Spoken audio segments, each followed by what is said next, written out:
Assalomu alaykum, hurmatli Sefer muxlislari. Bugun task 10 yozganmiz do'stlar. Task 1'imiz nomi explanation essay. Mana essayimizning topigi, mana task'i. Aytayaptiki, bu yerda siz bir kompaniyada 2 yil davomida ishlaysiz. Yaqindagina kompyuteringiz, ofisdagi kompyuteringizda muammolar boshlanib qoldi. Ya'ni muammoga giribdor bo'ldi. Va bu sizning ishdagi o'sha ijroingizga nima xalaqit bermoqda, ta'sir o'tkazmoqda. Siz muammoni ta'sirlab bering. Qanday qilib sizning ishingizga bu xalaqit berayotganligi haqida ayting va nimani xohlayotganligingiz haqida unga tushuntiring, deyapti. David Beckham, ya'ni o'sha ishdagi nima, kimga yozyapsiz? Menejerga yozyapsiz. Eliga yozgan. Menejeringizga xat yozing. Xatingiz shularni qamrab olsin, deyapti. Ketdik. Janob aziz janob David Beckham, men ishonaman, men tushunamanki, siz meni bu boshqa yana bitta muammo haqida eshitishni xohlamaysiz. So many other problems, boshqa muammolar turganida. Ammo men shuni sizga boshqa imkoniyatim qolmagandan keyin sizni bu muammo haqida inform, ya'ni xabar berishga majbur bo'lyapman. Boshqa imkoniyatim yo'q. The problem I'm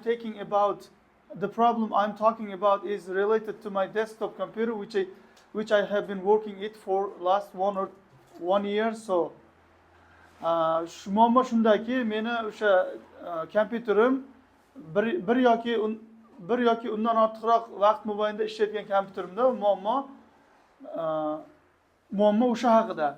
In fact, endi mana muammoni aytib bo'ldik. Mana describe the problem'da. Endi qanday qilib ishingizga ta'sir o'tkazayotgani haqida yozamiz. Mana 1, 2, 3, 4, 5 qator. Faktga asosan mening kompyuterim deyapti, giving me trouble on and off.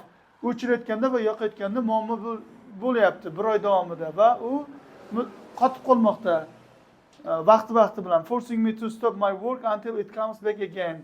O'ziga kelguncha mening ishim yana to'xtab qolmoqda. Ba'zida mening kompyuterim deyapti, shunchalik isib ketadiki, men unga hattoki tegishga qo'rqaman va nima kutib turaman yana o'z holiga qaytib ishlashini, deyapti. Needless to say degani, shuni aytishim joiz emaski degani. Shuni aytishim joiz emaski, yana uning xotirasi ham nima ketmoqda. Chunki nima bir nechta o'sha software degan programmalarni o'rnatganimizga bir necha yil bo'lgan, which is actually making the machine run ever slower. Agar o'sha o'rnatgan o'sha Word yoki Excel yoki o'sha 2007 Windows yoki 2011 Windows bo'lsa, yangilab turmasangiz qotib qolish anosimi bo'ladi o'zi. Nima? Original holatda. Hozir shuni aytayapti. Bir necha yil oldin o'rnatgan programmalarimiz xalaqit beryapti va o'sha kompyuterning ishlashiga, tezligiga nima ta'sirini ko'rsatyapti, deyapti. Endi u siz uchun nima qilib berish kerak? O'shani yozasiz mana. 1, 2, 3, 4 qatorda. Tabiiy holatda shu kabi sababda o'sha productivity degani mahsuldorlik. Mening ishimdagi mahsuldorligim nima? Nojo'ya ta'sir o'tkazmoqda. It takes more time to finish a task that shouldn't have taken such a length time. Bunaqangi ko'p vaqt olmaydigan ishlarga ham juda ko'p vaqt sarflab yuboryapman. It demotivates me. U meni ishga bo'lgan anomni motivatsiyamni so'ndiryapti. Therefore, shuning uchun men agar sizni juda ham hurmat qilardim, qadrlardim, agar siz o'sha to'g'richa qadam tashlasangiz, texnikka aytib turib, mening kompyuterimni o'zingizga mos bo'lgan vaqtda sozlab bersangiz, deyapti. Nima? Ishonch ila Kylian Mbappe. Bu essayimizning nomi do'stlar, semi formal. Shuning uchun sincerely'ni ishlatdik. Boshidacha menejerni taniganligimiz uchun David Beckham deb ishlatdik. Tushunarlimi? Mana shu yerda essayimiz tugaydi.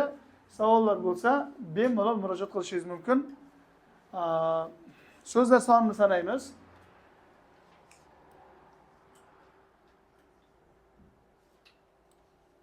So'zlar soni 223 ta. Bu вообще shikolat degan. 150 tadan ko'p yozganmiz, tushunarlimi?